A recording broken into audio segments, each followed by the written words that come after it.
What's up, everyone? It's John Raymond. Just finished a podcast with my dad. Pretty much spoke about insurance and our experiences here in the US and in Latin America with different clients who used and had different insurance policies. Hope you like and enjoy. No, yo decía hablar sobre Nicaragua. Por la experiencia de Nicaragua, era una experiencia familiar de negocio. Todos los negocios eran de familia y eran de propiedad privada familiar. Okay. Okay. La So, Hacienda. ¿ah? La Hacienda. Las haciendas, las tiendas, todo. No, but I mean like the idea principally of like La Hacienda. Las haciendas, sí. That there's an owner, bunch of workers, bunch of maids, bunch of people who probably live on the property. It's a large Yeah, estate. That's a hacienda, sí, claro. right?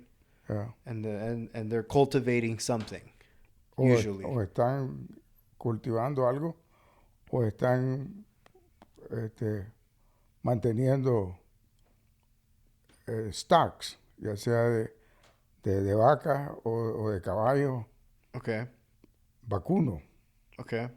Okay. So, esa fue la primera experiencia de los negocios. Y todo eso estaba asegurado con la compañía de seguro. Right. Move this closer. Y entonces la compañía de seguro servía como una fuente de finanzas para darle beneficio a esta familia. Okay. Okay. So, muchas veces se unían una familia con otra familia y entonces formaban una, una compañía en comandita limitada, como un partnership. Sure. Y para eso entonces necesitaban los servicios de un abogado para hacer toda la reglamentación de quién iba a poner qué y qué es lo que iban a hacer qué, ¿me entendés? Right. So, esa era otra manera. Y eso llegaban a la compañía a asegurarla para asegurar los riesgos, cualquier riesgo que estaban corriendo. Entonces había un departamento legal en la compañía que se encargaba de hacer eso. Y muchas veces toda esta gente necesitaba préstamos.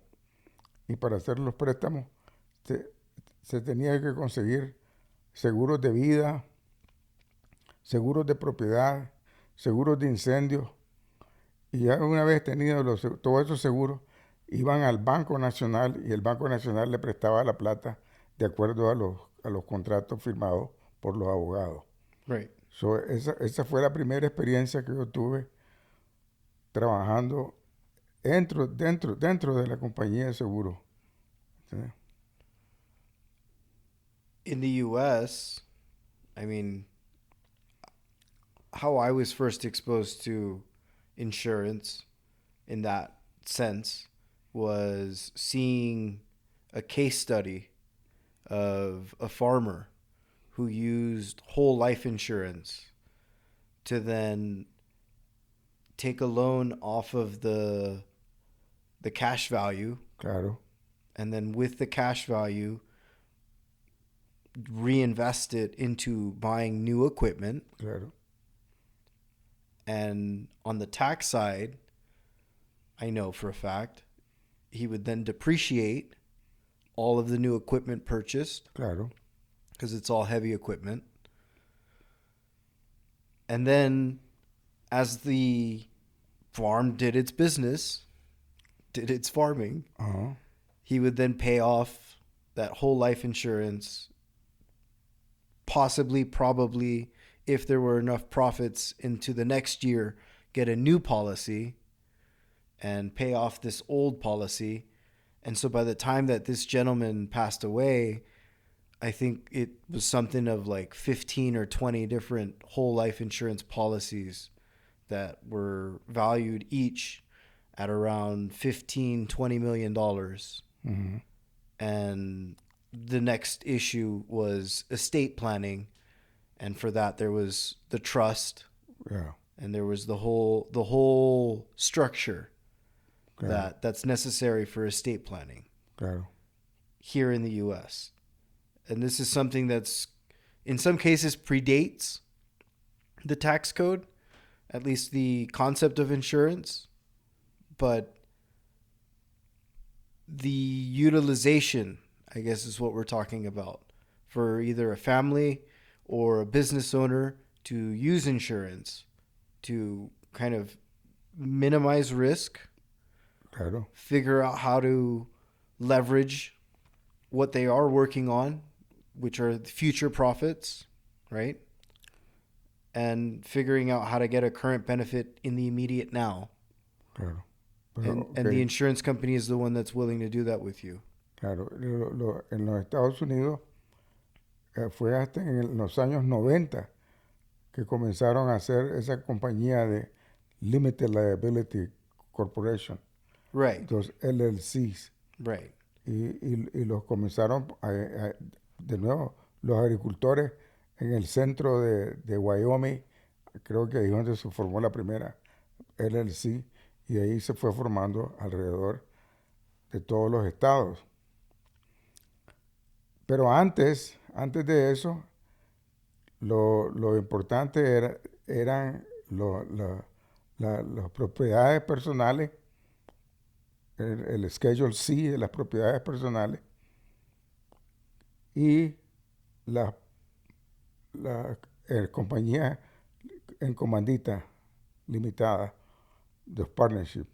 Generalmente así se hacían los negocios antes. Y hasta que llegó en el año 80, en los años 80, 90, comenzaron lo que le llamaron la S Corporation, los Small Business Corporation. Eh, Small Business Corporation eran limitadas solamente para aquellas personas que eran ciudadanos de los Estados Unidos y era limitado a un número, 100 máximo de So you got to have a participantes. social security number. Yeah. Ya.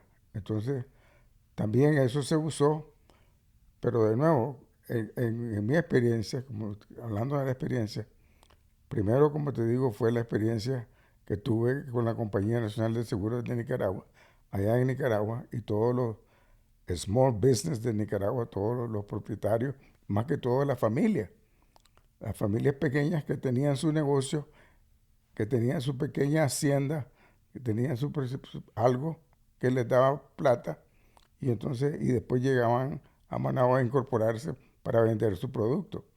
Y entonces al vender los productos fue que se formaban esas pequeñas corporaciones en comanditas limitadas. Y se aseguraban por todo. Aseguraban su vida, aseguraban los riesgos, aseguraban el producto y también aseguraban pagar el préstamo, Right. porque el banco les exigía que estaban asegurados. So, todo el mundo tenía que estar asegurado ahí. Y a la gente, al pobre, al trabajador, lo único que le vendían un seguro de capitalización, que era un seguro de ahorro, y vendían un seguro que se llamaba vida y vivienda. En otras palabras, hacías tú un seguro de vida y a la misma vez, como tú dices, utilizando el flujo de caja del seguro para ponerla como un enganche para la compra de una casa, vida y vivienda. Y así fue que se formaron otras compañías financieras en Nicaragua para dedicarse exclusivamente a hacer casas y venderlas.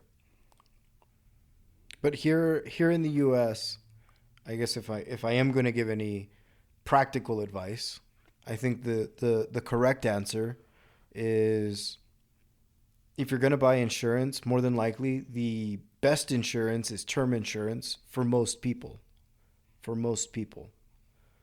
If you, I think, are above, let's say, 350 grand, maybe you can consider whole life insurance if you have children. Sí. If you don't have children, it doesn't make sense, in my opinion. It's very expensive.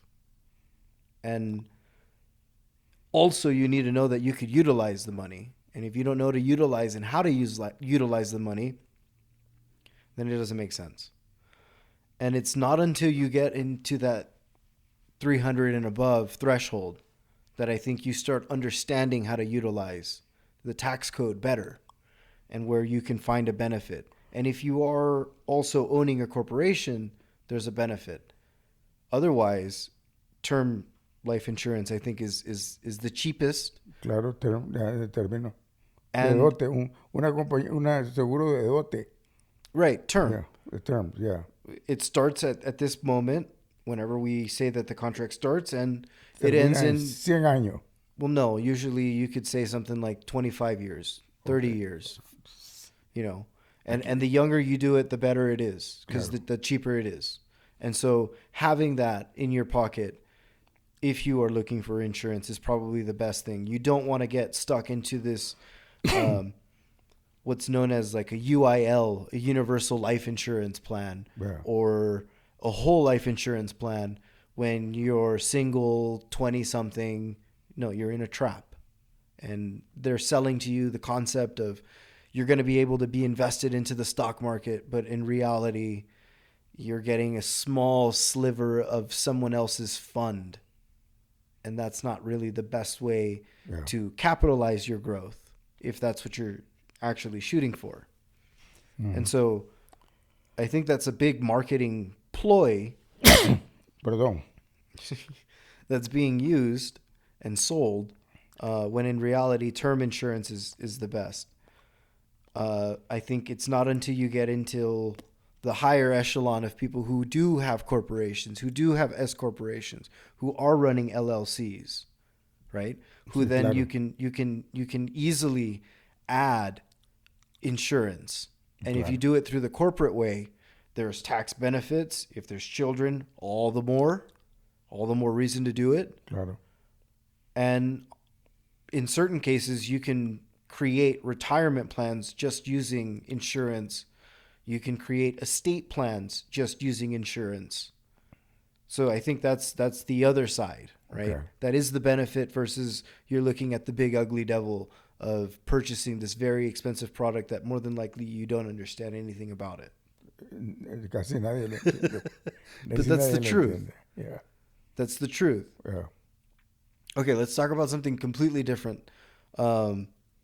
Because you talking about being in Nicaragua and watching the haciendas reminded me of my experience of when I was in Spain, and I got to see a couple of the people who were invested in the startup that I worked for. Okay. And so the people who were invested, these families who were running their own family office, who had money invested in Spain, was surprising to me to see that they had money in gold, money in Bitcoin, money in silver. But then at the same time, from like a banking perspective, it made sense. There was negative interest rates in Europe at the time. Mm-hmm. And so instead of paying your property tax, which is something that I saw, I got close enough with one of the investors and the CEO that we had a lunch. He had to go pay his property tax. And he said, let's just stop real by. It's across the street from the restaurant. And he had the payment in a gold bar. Gold bar. In a gold bar. Y lo aceptaron. And he handed the gold bar over and they accepted it. Likewise, he said, hey, do you need any more capital? And the guy said, sure. Here's 4 more bars. Wow. And that's how he was investing. Y aceptaron And I saw the paperwork of how it ended up going through the bank, how it was accepted, how it was then deemed. ¿Y cómo and entró, added y cómo and- entró ese through the bank.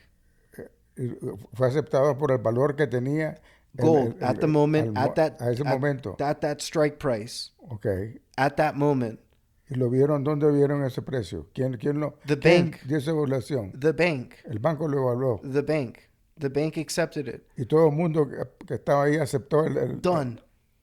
Okay. Because he was paying it. He was paying property tax, which was across the street from the bank. But at the same time, he had the gold And he said, here, do you need more? Here. Eso es como que si tuviera euro y que iba a pagar con euro, Same thing. o tuviera dólares e iba a pagar con dólares.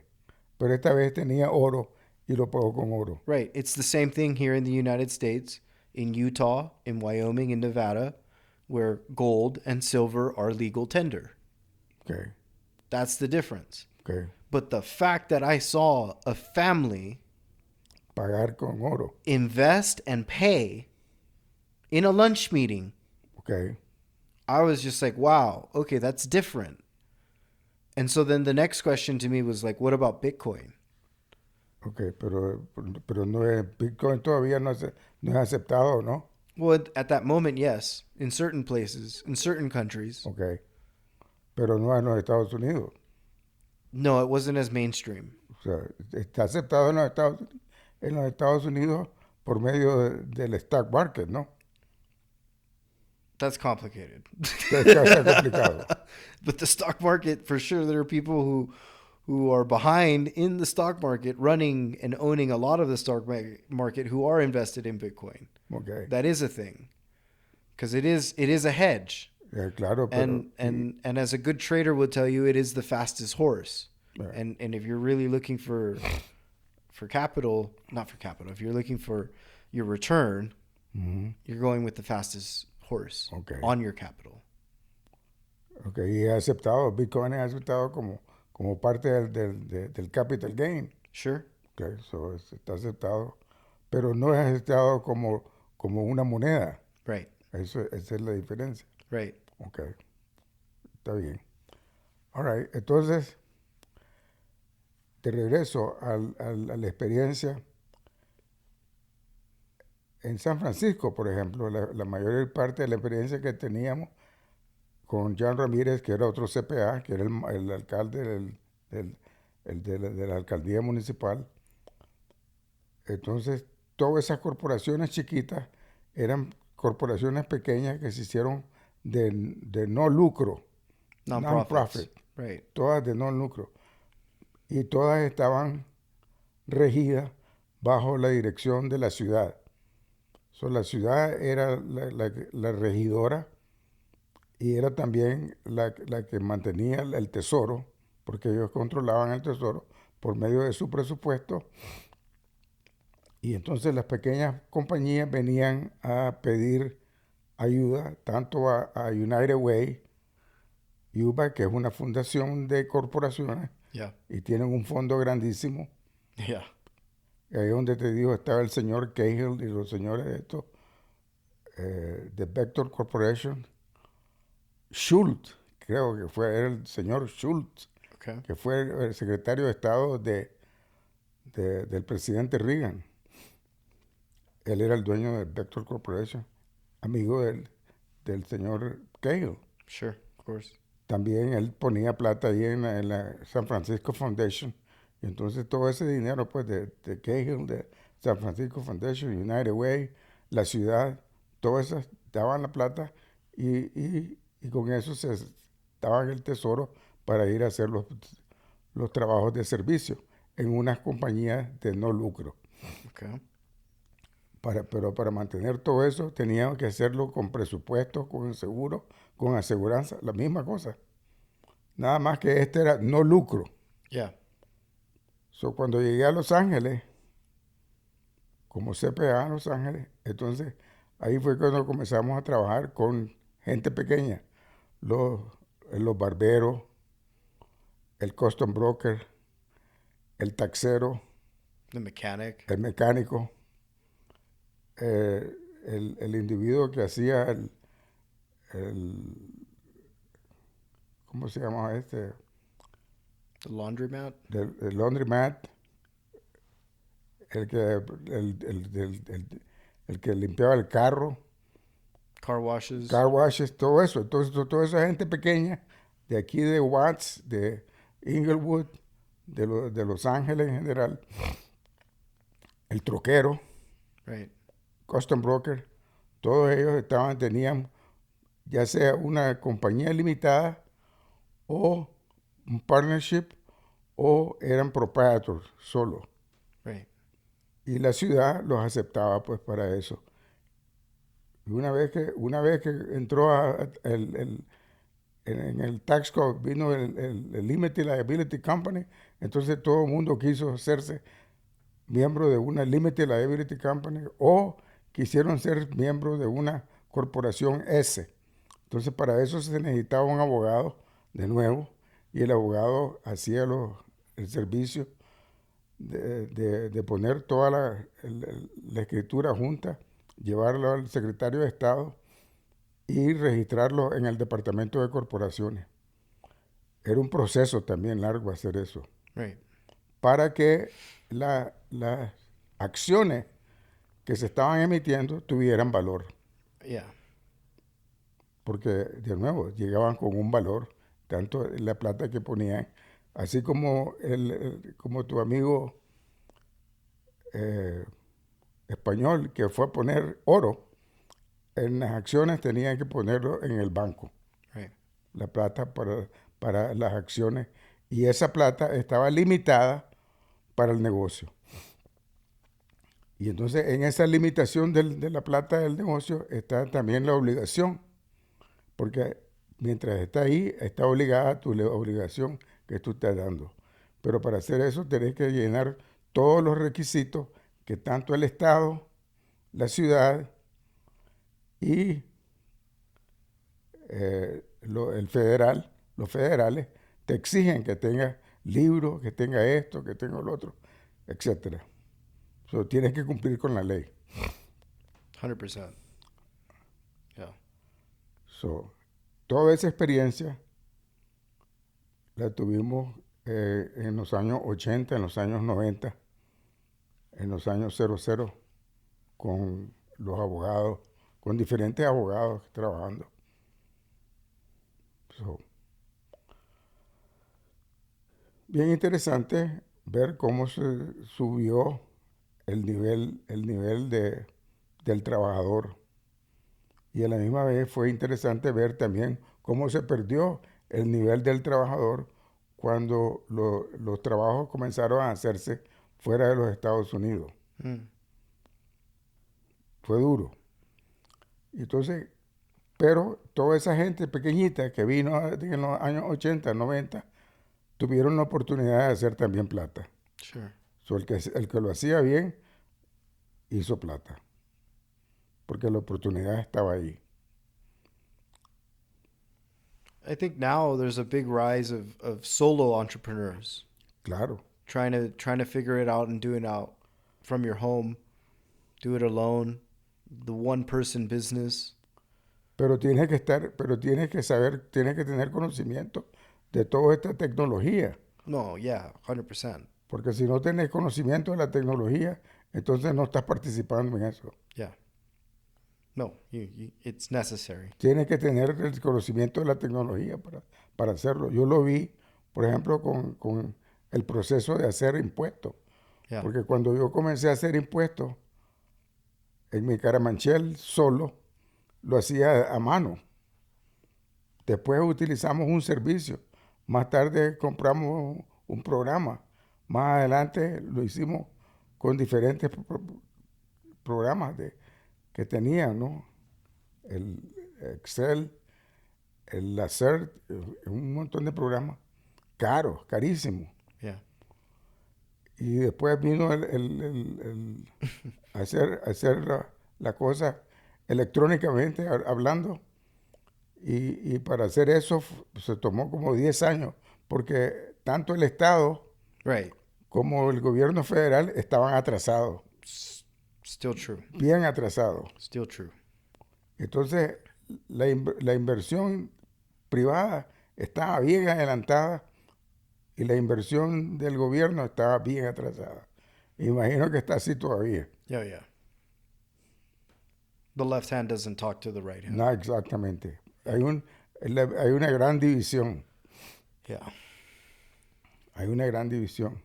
Y lo mismo sucede con estas nuevas tecnologías, como AI, por ejemplo, ¿no? Que está más adelantado que el mismo cerebro humano. In some cases, yeah. ¿Me entiendes? It's past the Turing test. Ya. Puede. Yo he visto en el programa de 60 minutos, por ejemplo, yo miré ahí que le dieron un ejercicio a un programa de AI, hizo hasta poesía, hizo. Oh no, it's past the bar. It's damn near a doctor, and I think in some cases it can give you good medical advice. Imagínate. Yeah. ¿Qué dice eso sobre la educación? ¿Qué dice eso sobre el cerebro humano? Right. Tienes un problema muy... ¿Qué hizo eso sobre la guerra que se está poniendo? ¿Me entiendes?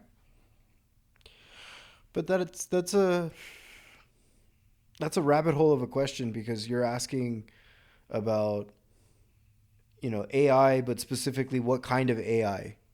And so what you're talking about is usually like a language model AI. Sí, claro. So it uses the references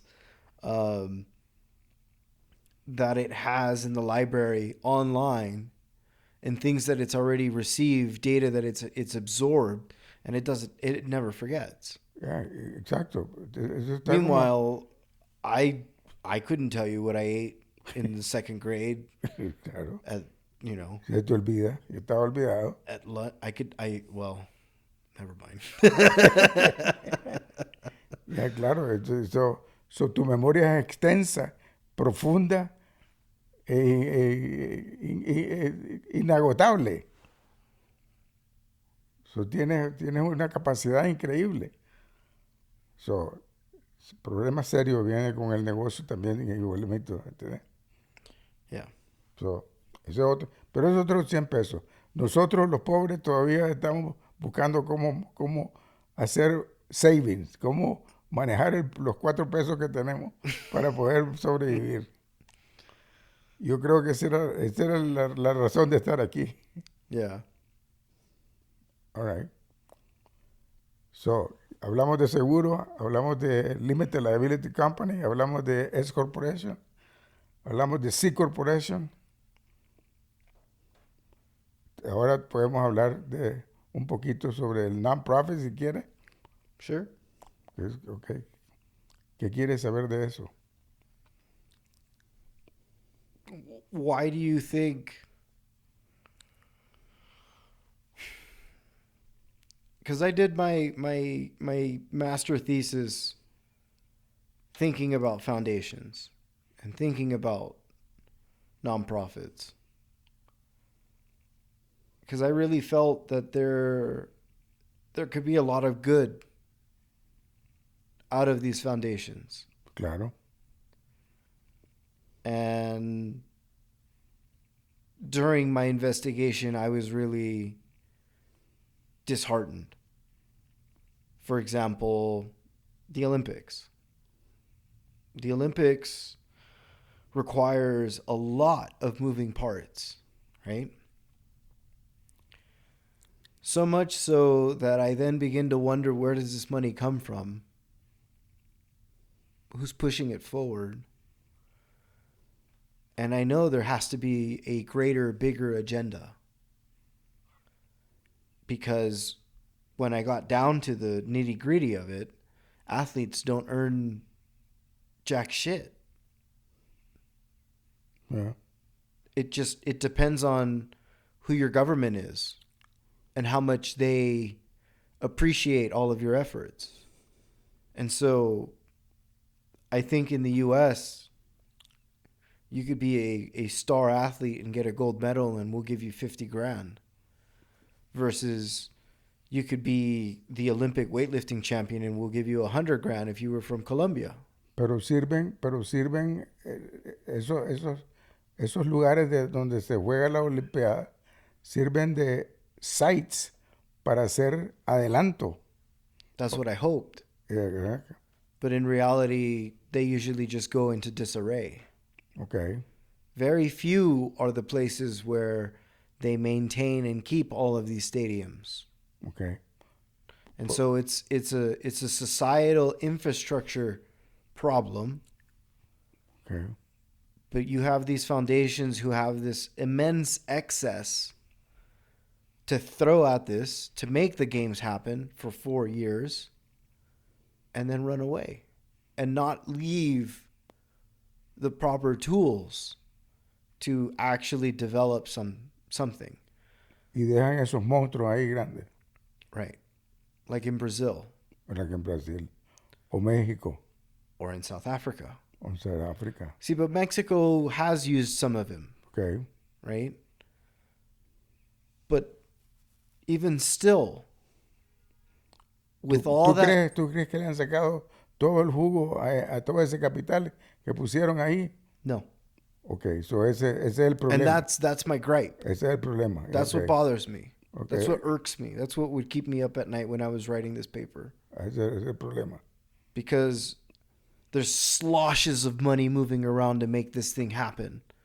And yet there's no real commitment to making sure that the sport stays O mantenerlo. and maintain it. No, both. Yeah. Both are necessary.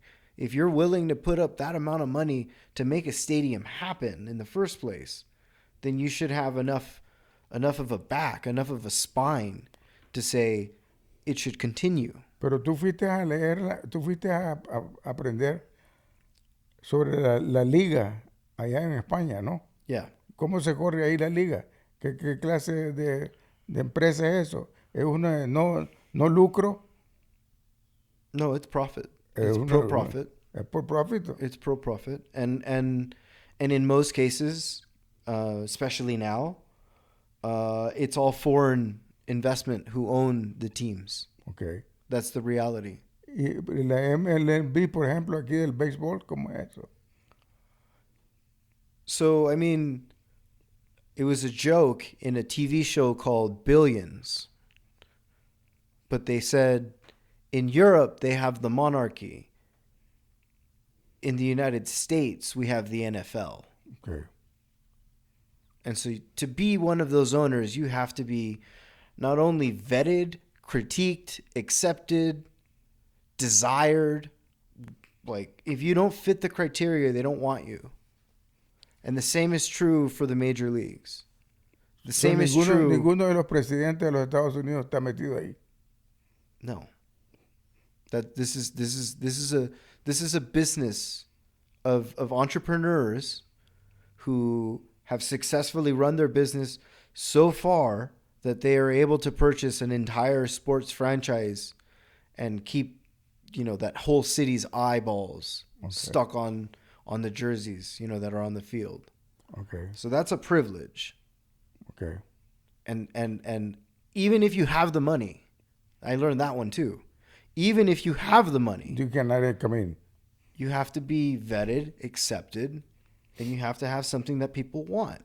Okay. So Sure. because behind all of these leagues, especially here again in the US, there's those pensions too, right? There's these big associations, Claro. the players associations. And you need to be in bed with them too. Yeah. And so it's a fine line to be able to have that amount of money, have those resources, connections, and acceptance from these people to get in, right? Claro. And so at the highest of levels, right, when you're talking about a nation being represented at the Olympics, well then I would think that there's channels in place to continue that. Unfortunately, there aren't. Okay. ¿Y tú crees que la NFL va a llegar a Europa? Yeah, definitely. They're making the push. Okay. They've already stepped foot in England. They've stepped foot in Germany. They're definitely going to make a big push to try to have either a subsidiary league. I don't really see the logistics happening of having a team in London. I don't see that. That's chaos. But I do see that you could have a subsidiary league. I do see that. Okay. And when football, soccer is over, let's use the stadiums. I see that. You could do that. Okay. The only issue is you are gonna mess up the pitch. You're gonna fuck up the pitch. All right. So, uh, yeah, I do see that is happening. That's gonna happen for sure. Okay. So hay una gran oportunidad ahí también, ¿no? Yeah. Okay, fine. I mean, even if you're taking it all the way to the extremes with sports, you could probably see the same with cricket and baseball. ¿Y los museos? Cuando fuiste a chequear los museos, cuando estuviste allá en el Guggenheim Museum, The Guggenheim. ¿ya? Yeah. ¿Qué pasó ahí? ¿Cuál fue qué fue el shock que te dio ahí? Not so much a shock. ¿Qué cosa fue?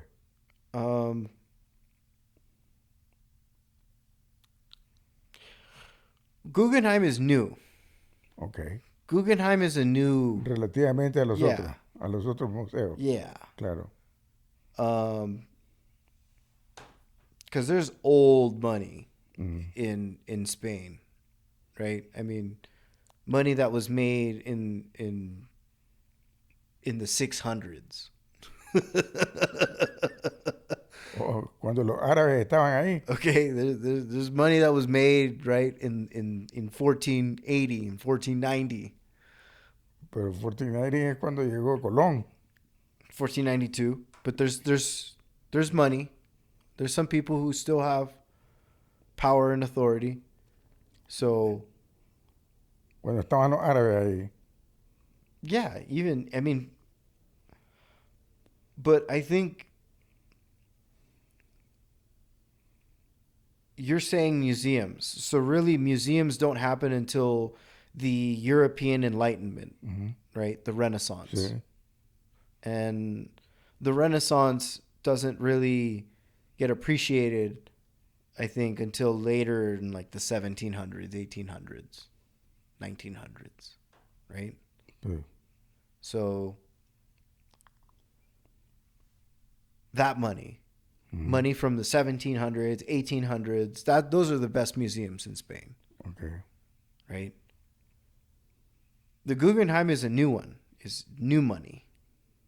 And, you know, there's a Michelin restaurant next to it. Super modern, very clean.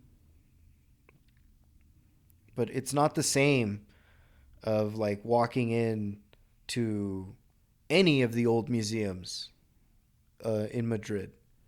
That's old money, right? Mm-hmm. Like the family that put the railroad in Zaragoza to connect Zaragoza with Europe. Okay. That's a family that did business with the Rothschilds. Okay. All right. That's old money. That's more money. Yeah. Okay. There's a few museums there. Okay. All right. So you see the store of value in the museum in that sense, that somebody purchased this artwork. It's been in the hands of the museums over the last 200 years. That's interesting. The store of value. Mm-hmm. I don't know. Okay. All right. So, está bien. I completely forgot to mention the happy Labor Day to everybody. Take care.